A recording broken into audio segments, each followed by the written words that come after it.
안녕하세요, 꾸기입니다. 오늘은 기계공학과 전자공학에 대한 이야기를 해볼까 합니다. 저는 학부 때는 기계공학을 전공했었고 대학원 때는 전자공학을 전공했는데요. 한번 이 두 전공들에 대해 정리하는 영상을 촬영해 보았습니다. 그럼 바로 시작합니다. 네, 많이 아시다시피 우리나라 대한민국은 하드웨어 분야가 발달한 제조업 강국이죠. 현재 우리나라를 대표하는 두 공학 분야는 바로 기계공학과 전자공학이라고 해도 무방합니다. 그런데 요즘은 4차 산업혁명이다 해서 소프트웨어 관련 학과가 많이 뜨고 있습니다. 컴퓨터공학이나 전산학과가 대표적인 예시인데요. 하지만 미국 등 주요국들과 비교하면 우리나라의 인공지능 기술의 경쟁력은 상당히 낮습니다. 그에 비해 현재 우리나라가 세계 탑 수준으로 잘하고 있는 건 말씀드린 기계공학과 전자공학입니다. 특히 자동차, 선박, 반도체, 스마트폰 등의 제조업 분야입니다. 물론 말씀드린 자동차나 선박을 앞세운 기계공학은 중국 등의 후발주자에게 많이 따라잡혀서 점점 내리막길을 걷고 있긴 합니다만 반도체, 스마트폰을 앞세운 전자공학은 여전히 굳건히 우리나라의 위상을 드높이고 있습니다. 이렇게만 본다면 기계공학은 이제 점점 경쟁력을 잃고 없어지게 되는 분야가 될까요? 제가 보기엔 그건 또 아니라고 생각하는데요. 대표적인 예시로 스마트폰이 있습니다. 반도체 칩이 가득한 전자기판만 있다고 해서 스마트폰이 완성되는 건 아니죠. 삼성전자의 폴더블이나 Z 플립 스마트폰에서 수백만 번을 접었다 펴도 괜찮은 힌지 기술이라든지 디스플레이, 더 얇아진 스마트폰 등의 신제품들은 여전히 삼성전자의 기계공학 엔지니어들의 수많은 연구개발을 통해 만들어지고 있습니다. 이러한 스마트폰 예시 외에도 다양한 전자공학 기반 제품들에도 기계공학의 도움이 없다면 제품이 만들어질 수 없는 것들이 대부분이죠. 이를 통해 유추해 본다면 아무리 미래 4차 산업혁명 시대에 소프트웨어 기술이 주류로 발전한다고 하더라도 기계공학과 전자공학의 하드웨어 기반 기술이 받쳐주지 않는다면 모래 위에 쌓은 성이 될 수도 있습니다. 전자공학이 뜨기 위해서 기계공학이 그 베이스가 되어 주었지만 그렇다고 기계공학이 사장된 것은 아닌 것과 마찬가지로 소프트웨어가 주류가 될 미래를 예상해 보자면 상당히 먼 미래에도 전자공학과 기계공학 하드웨어 기반 기술은 반드시 필요하다고 생각해 볼 수 있겠습니다. 그렇다면 이러한 기계공학과 전자공학은 무엇을 공부하는 학문일까요? 먼저 기계공학의 경우 우리가 직접 오감을 통해서 느낄 수 있는 실생활과 밀접하게 관련된 것들에 대해 주로 공부하게 됩니다.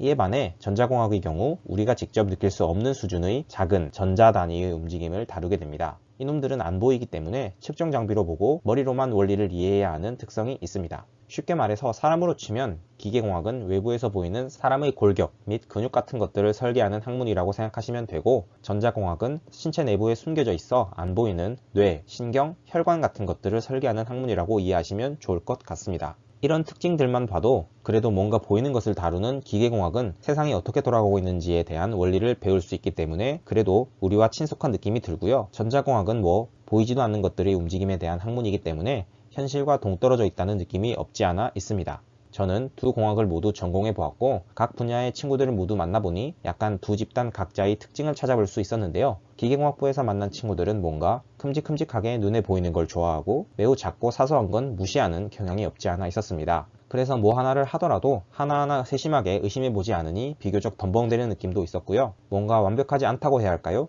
전공 자체가 아주 넓고 얕은 느낌이 다분히 듭니다. 이와 반대로 전자공학부에서 만난 친구들은 작은 거에도 세심하게 잘 신경을 쓰더라고요. 뭘 하나를 하더라도 완벽하게 하고 하나에 집중을 정말 잘합니다. 하지만 이걸 또 반대로 나쁘게 이야기하면 성격이 쪼잔하고 의심이 많다는 말도 될 수 있습니다. 하나를 너무 깊게 파는 나머지 큰 그림을 못 본다, 숲은 안 보고 나무만 본다, 이런 소리를 들을 수도 있죠. 한마디로 아주 깊고 좁은 느낌이 듭니다. 물론 이건 저의 주관적인 생각으로 실제로 두 집단 친구들 모두가 그렇다는 건 당연히 아니고요. 농담 반 진담 반으로 말씀드렸지만 그래도 전자공학과 기계공학의 차이를 상당히 잘 설명해 줄 수 있는 이야기라 한번 말씀드려 보았습니다. 이렇게 우리나라를 대표하는 두 개의 공학들의 성격이 상당히 다르다 보니 기계공학 베이스를 가진 제가 전자공학으로 대학원 졸업하기는 생각보다 많이 힘들었습니다. 정말 말도 안 되게 작은 회로기판 설계를 컴퓨터 앞에 앉아서 며칠째 하고 있다 보면 사람 돌아버리겠더라고요. 정말 졸업만을 바라보고 피 터지게 노력하는 수밖에 없었습니다. 그래도 다행이었던 것은 기계공학이나 전자공학이나 모두 힘을 다루는 학문이기 때문에 모두 수학이 베이스가 된다는 것입니다. 지금 와서 생각해보면 저는 수학은 그래도 자신 있었기에 대학원 때 조금은 편하게 공부할 수 있었지 않았나 싶습니다. 자, 그럼 이제 두 공학에 대해 하나하나 파헤쳐 보도록 하겠습니다. 먼저 기계공학입니다. 기계공학은 이름부터가 거창합니다.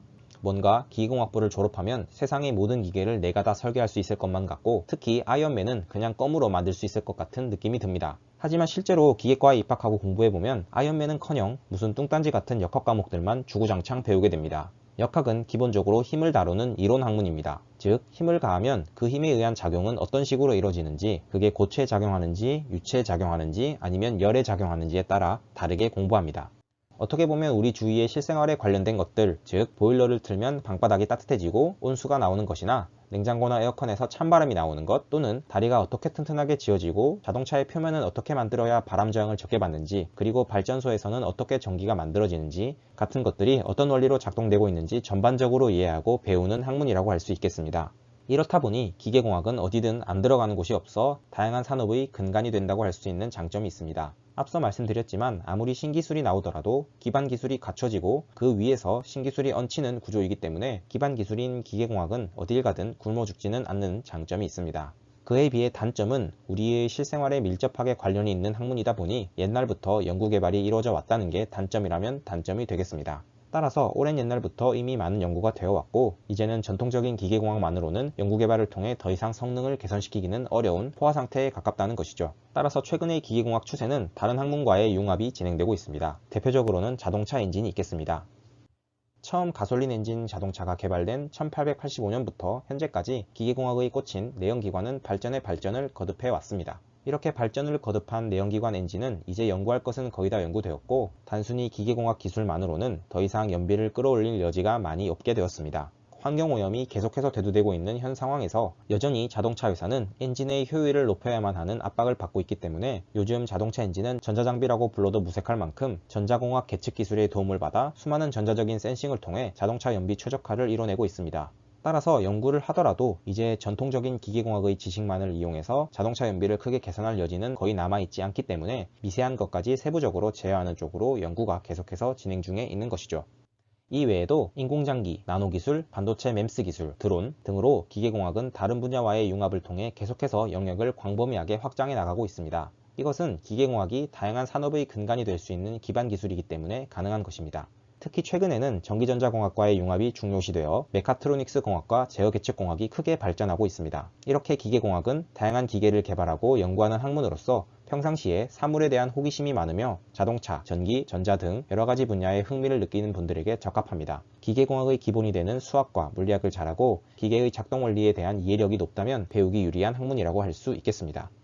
네, 다음은 전자공학입니다. 전자공학이란 말은 딱 듣자마자 반도체 칩이나 엄청 복잡하게 얽혀있는 초록색 회로기판이 떠오릅니다. 대체 이 안에 있는 게 다 뭔가라는 생각이 저절로 들게 되는데요. 앞서 말씀드린 기계공학은 그래도 우리 실생활과 밀접하게 관련되어 있고 비교적 큰 스케일로서 사람의 오감으로 느낄 수 있는 힘이나 열 같은 것들을 다루지만, 이 전자공학은 전자들의 운동으로 인해 발생하는 현상을 분석하고 연구하는 분야이기 때문에 기본적으로 사람의 오감으로 느낄 수 없는 매우 작은 스케일의 것들을 다룬다고 생각하시면 될 것 같습니다.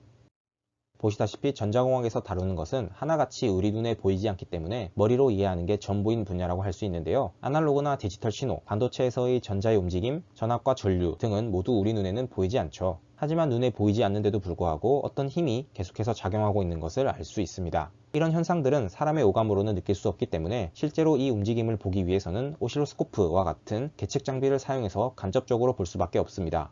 이 간접적으로 계측한다는 것 자체가 수많은 오류와 문제를 야기할 수 있는데요. 똑같은 것을 측정하더라도 사람마다 계측하는 방법의 차이가 있을 수도 있고 계측기 자체의 오류가 있을 수도 있으며 무엇을 그리고 어디를 계측하는지에 따라서 다른 결과가 나올 가능성이 크기 때문에 여전히 인류가 모르고 있는 현상들이 상당히 많고, 이 말은 곧 전자공학은 여전히 연구할 것이 많다는 의미가 될 수 있습니다. 즉, 오래전부터 연구가 많이 진행되어 온 기계공학보다는 비교적 연구할 것이 더 많다는 이야기가 되겠습니다.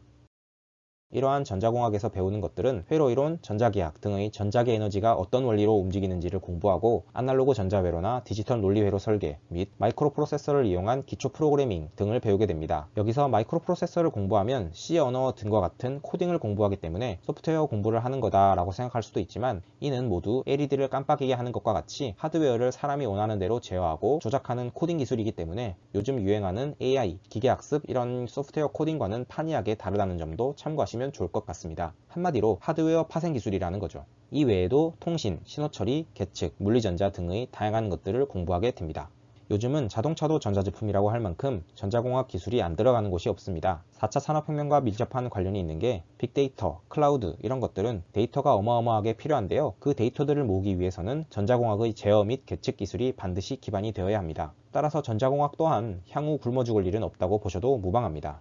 이러한 전자공학도 기계공학과 마찬가지로 수학과 물리에 대한 관심이 많은 학생들에게 유리합니다. 평상시 새로운 것에 호기심이 잘 생기며 자동차, 컴퓨터와 같은 전자기기를 다루기 좋아하는 분들에게 적합합니다. 또한 실수가 없어야 하므로 꼼꼼한 성격을 가지고 있으면 좀 더 유리하다고 볼 수 있겠습니다.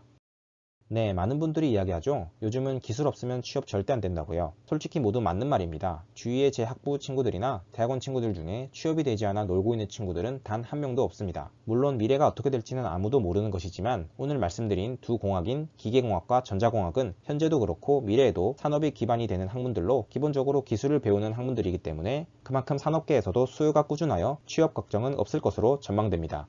네, 그럼 오늘의 요약을 드리겠습니다. 첫 번째, 학부까지만 한다면 둘 다 할 거 많습니다. 취업 깡패이기 때문에 절대 굶어 죽을 일 없다고 보시면 됩니다. 두 번째, 석박사에서 연구자 할 거면 그래도 기계공학보다는 전자공학이 비교적 할 게 더 많다고 할 수 있습니다. 또 그렇다고 기계공학 박사한다고 굶어 죽지는 않으니 멍청한 저처럼 전공을 바꿔서 굳이 고생하지는 않아도 된다는 말씀을 드리고 싶네요. 네, 그럼 오늘 영상은 여기까지이고요. 오늘도 시청해주셔서 감사합니다.